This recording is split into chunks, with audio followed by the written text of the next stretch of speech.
Were you raised to be suspicious of people who are good to you? This was a question that got asked over the weekend, and I got permission to share this with you. But one person said, "My mom helped me with homework in 3rd grade. I thought she was being nice until one Thanksgiving I overheard her complaining to people about having to help and calling me stupid. I tried to get her to stop helping, but she just kept saying, 'This is what mothers do.'" A lot of us could relate to this, and we talked about how difficult it is to build healthy relationships because of how suspicious we are of people who treat us well. It's like even though we want to be loved and have people in our lives who genuinely want the best for us, every time that person shows up, we run away because it just feels wrong.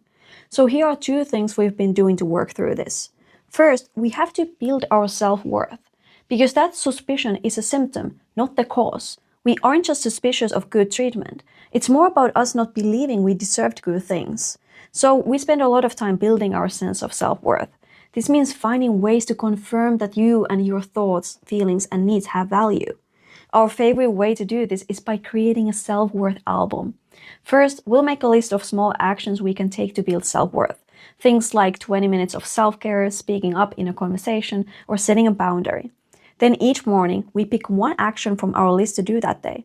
If we do it, we take a picture and save it to our album.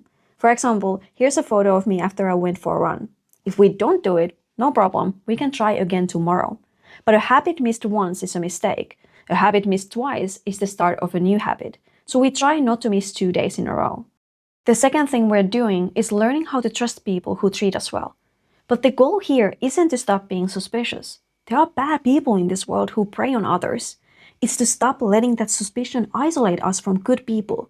So we started by defining what a trustworthy person looks like to know what to look for. Then we use that definition to run tests on people who treat us well.